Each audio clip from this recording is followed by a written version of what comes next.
മഴ തകർത്തു പെയ്യുകയാണ്. സ്വാഭാവികമായിട്ടും പല ഡാമുകളുടെയും ജലനിരപ്പ് ഉയർന്നിട്ടുണ്ട്. പല ഡാമുകളും തുറന്നു വിട്ടിട്ടുണ്ട്.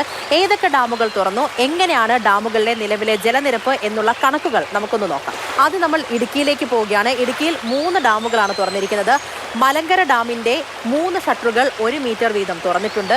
തൊടുപുഴ മൂവാറ്റുപുഴയാറിന്റെ തീരത്തുള്ളവർക്ക് ജാഗ്രതാ നിർദ്ദേശം നൽകിയിട്ടുണ്ട്. അടുത്തത് ഇടുക്കിയിലെ പാംബ്ല ഡാമാണ്. പാംബ്ല ഡാമിന്റെ 30 സെന്റിമീറ്റർ 2 ഷട്ടറുകൾ 30 സെന്റിമീറ്റർ വീതം തുറന്നിട്ടുണ്ട്. പെരിയാറിന്റെ തീരത്തുള്ളവർക്ക് ജാഗ്രതാ നിർദ്ദേശം നൽകിയിട്ടുണ്ട്. ഇടുക്കി കല്ലാർകുട്ടി ഡാമിന്റെയും 2 ഷട്ടറുകൾ 30 സെന്റിമീറ്റർ വീതമാണ് തുറന്നിരിക്കുന്നത്. ഇങ്ങനെ 3 ഡാമുകൾ ഇടുക്കി ജില്ലയിൽ തുറന്നിട്ടുണ്ട്. നിലവിലെ കണക്കാണിത്. ജലനിരപ്പ് ഉയരുന്നതനുസരിച്ച് ഷട്ടറുകൾ കൂടുതൽ ഉയർത്താം. അടുത്ത തൃശ്ശൂരിലേക്കാണ്. തൃശ്ശൂരിലെ പെരിങ്ങൽകുത്ത് ഡാമിൽ ക്രമാതീതമായി ജലനിരപ്പ് ഉയരുന്നുണ്ട്. വൃഷ്ടിപ്രദേശത്ത് ഇപ്പോഴും മഴ തുടരുകയാണ്.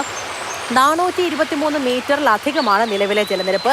ഡാമിൽ ഇപ്പോൾ റെഡ് അലേർട്ട് നൽകിയിട്ടുണ്ട്. അടുത്തതായി നമ്മൾ നോക്കാൻ പോകുന്നത് എറണാകുളത്തെ ഭൂതത്താൻകെട്ട് ഡാമിലെ ജലനിരപ്പ് എത്രയാണെന്ന് വെച്ചാൽ 31.10 മീറ്ററാണ് ഭൂതത്താൻകെട്ട് ഡാമിലെ നിലവിലെ ജലനിരപ്പ് എന്ന് പറയുന്നത്. അടുത്തതായി പാലക്കാട്ടെ മലമ്പുഴ ഡാമാണ്. മലമ്പുഴ ഡാമിൽ 103.88 മീറ്ററാണ് നിലവിലെ ജലനിരപ്പ്.